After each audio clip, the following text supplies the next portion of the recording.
এই মুহূর্তে দাঁড়িয়ে আছি রাজধানীর ডিএনসিসি হাসপাতালে। দেখতে পাচ্ছেন এখানে কিন্তু সারি সারি বেড সাজানো হয়েছে শিশুদেরকে, যেগুলো হচ্ছে যারা হামে আক্রান্ত। এবং অত্যন্ত দুঃখে জানাতে হচ্ছে যে এই শিশুগুলো কিন্তু বেশিরভাগই 5 বছরের কম বয়সী, এবং 5 বছরের কম বয়সী হয় তাদের কিন্তু আসলে কষ্ট খুব বেশি হচ্ছে, এবং তাদের যারা অভিভাবক রয়েছেন তারা ঠিক বুঝতে পারছে না তাদের আসলে কী কী সমস্যা হচ্ছে। এবং হামের যেসব লক্ষণ তা কিন্তু পরিলক্ষিত হয় তাদেরকে এই হামের জন্য ডেডিকেটেড ওয়ার্ড রয়েছে, সেই ওয়ার্ডে রাখা হয়েছে। এবং একটি বড় বিষয় হচ্ছে যে গতকালকে যে 8 জন মারা গিয়েছে, তারপর আজকে এখন পর্যন্ত কজন মারা গিয়েছে তা কিন্তু জানা যায়নি। তবে এই যে মৃত্যুর সংখ্যা বেড়ে চলছে তা কিন্তু আসলে প্রাদুর্ভাবে এবং জটিল রূপ ধারণ করছে।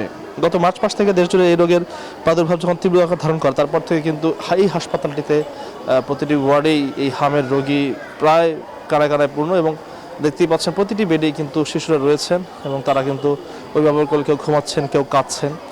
এবং এই যে হামের উপসর্গে পর্যন্ত দেশ জুড়ে প্রায় 432 জনের বেশি শিশুর মৃত্যু হয়েছে।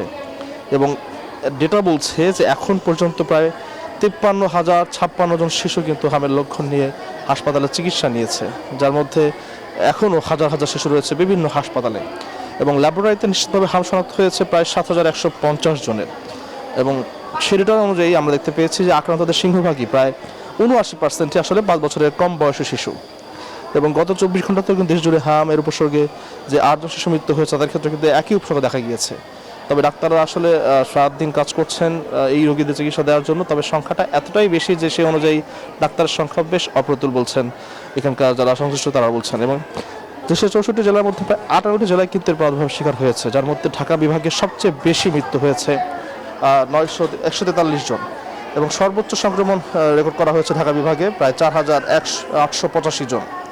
এরপরে কিন্তু বেশি আক্রান্ত মৃত্যু ঘটনা ঘটেছে রাজশাহী বিভাগে, এবং সেই রাজশাহী বিভাগেও কিন্তু আসলে এই আক্রান্তের সংখ্যা দিন দিন বেড়েই চলেছে।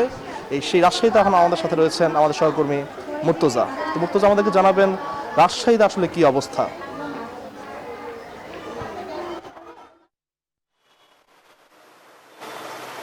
রাজশাহীতে হামের যে টিকাদান কার্যক্রম সেটি চলছে। আগামী 20 মে পর্যন্ত টিকাদান কার্যক্রম চলবে। আর সিটি কর্পোরেশন কর্তৃপক্ষ বলছে তাদের যে লক্ষ্যমাত্রা ছিল সেটি অর্জিত হয়েছে, তারপরও তারা টিকাদান কার্যক্রম অব্যাহত রেখেছে। আর রাজশাহী মেডিকেল কলেজ হাসপাতালে গত 24 ঘন্টায় 103 জন রোগী হামের উপসর্গ নিয়ে চিকিৎসা নিচ্ছেন। আর এই মৌসুমে রাজশাহী মেডিকেল কলেজ হাসপাতালে মোট 1000 জন রোগী চিকিৎসা নিয়েছেন, এর মধ্যে 55 জনের মৃত্যু হয়েছে। আর রাজশাহী জেলা এবং মহানগর পর্যায়ে যে হামের টিকাদান কার্যক্রম চলছে সেটি স্থায়ী কেন্দ্রের পাশাপাশি বাড়ি বাড়ি গিয়ে স্বাস্থ্যকর্মীরা টিকাদান কার্যক্রম অব্যাহত রেখেছে। রাজশাহীতে মহারাষ্ট্র সিটি কর্পোরেশন এলাকায় স্কুল ও কমিউনিটি পর্যায়ে মোট লক্ষ্যমাত্রা ছিল 54,866 জন। এর বিপরীতে হাম রুবেলার টিকা প্রদান করা হয়েছে 57,370 জনকে, যা মোট লক্ষ্যমাত্রার 104.53%।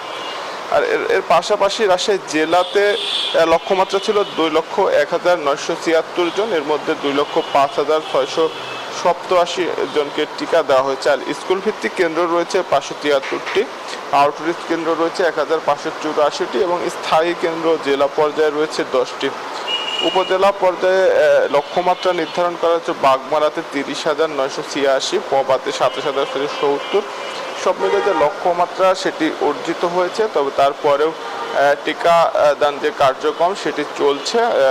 সিভিল সার্জন অফিস জানিয়েছে যে প্রত্যেক শিশুকে টিকার আওতায় নিয়ে আসা হবে। আর এর পাশাপাশি চিকিৎসা কার্যক্রমও চলছে রাজশাহী মেডিকেল কলেজ হাসপাতালের পাশাপাশি উপজেলা যে স্বাস্থ্য কমপ্লেক্সগুলো রয়েছে সেখানেও স্বাস্থ্য সেবা কার্যক্রম চলছে, রোগীরা ভর্তি হচ্ছেন।